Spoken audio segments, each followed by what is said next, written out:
One of the things that I asked Rabbi Rothwachs was whether or not he'd be willing to read one of those letters that he wrote to his daughter when she was away, forging that connection, that presence, even in her absence. And he was kind enough to share a letter that had particular resonance because it was right before the Pesach Seder. And it's a letter that I could think so many may need to write or could write or should write to those we love in our lives. And I hope that when you listen to him read this very real, very honest piece from his own life, you can think about the letters that we need to write to those we love in our lives. Dear Tzipora, I am sitting down to write this to you as we finish up with the final pre-Pesach preparations. Needless to say, we very much missed your help, especially during B'dika and covering the countertops, which we always did together.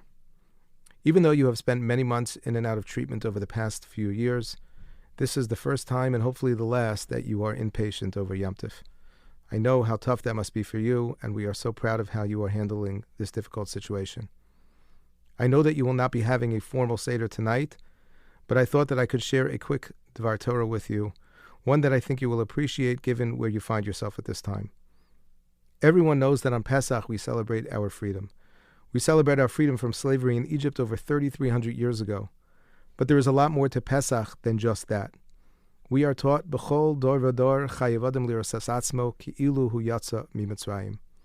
That means that in each and every generation, one is to imagine as if he is personally leaving Egypt. How is that possible? I live in America. I was born into a life of freedom. How then am I supposed to imagine something so completely foreign and strange like I was once a slave in Egypt?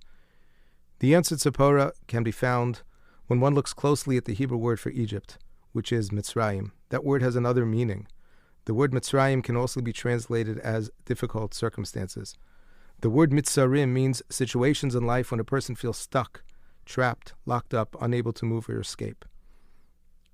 What Chazal are teaching us is that each and every year, and especially on Pesach, we are to understand that in life we will find ourselves in really tough places. We will find ourselves like slaves, prisoners, unable to escape from the chains that hold us from our freedom.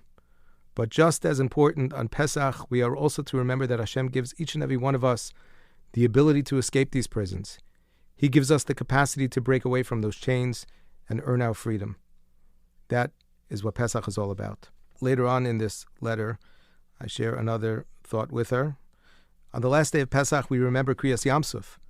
The Jews had escaped to Egypt, and at the conclusion of 7 days, they find themselves trapped, the water in front of them and the Egyptian army behind them.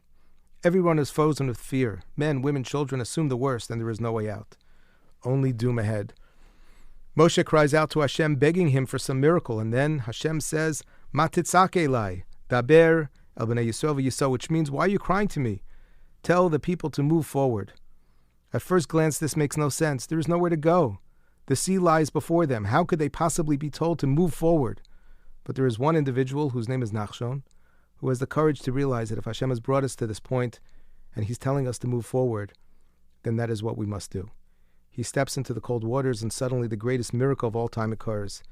The sea splits and millions of people pass through, all because of the strength and courage of one individual. Here as well, there is a very important lesson for all generations to learn. No, I would never tell you to walk into an ocean, nor would I tell you to jump off a bridge. However, you must recognize that ultimately you're going to have to take that leap of faith. You're going to have to trust that all of us around you, who, as I've told you in the past, love you more than you love your eating disorder, would not lead you wrong. We are waiting for you with open arms, and we are absolutely positively certain that you will be happier, safer, and infinitely more fulfilled when you finally take that leap. I know that this may seem so difficult and impossible for you to even consider. I'd like to tell you a story that I once heard, which I do not believe I told you before. The story is told of a prisoner, miserable in his cell. Day after day, week after week, he is freezing, starving, and alone.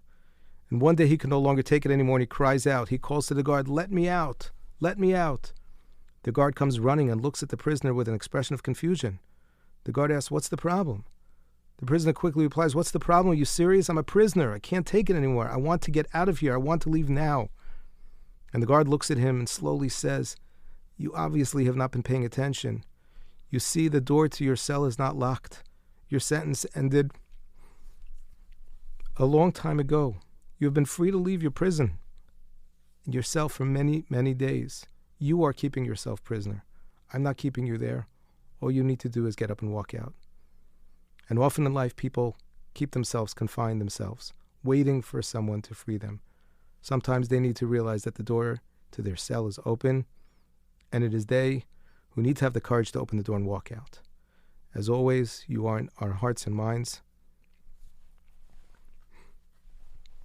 The Seder tonight will not be the same without you, but we are comforted by the hope and belief that you will be with us shortly. We all miss you and love you more than you'll ever know. Wishing you a meaningful Pesach, the holiday of freedom, and pray that you continue to develop the courage to open your cell.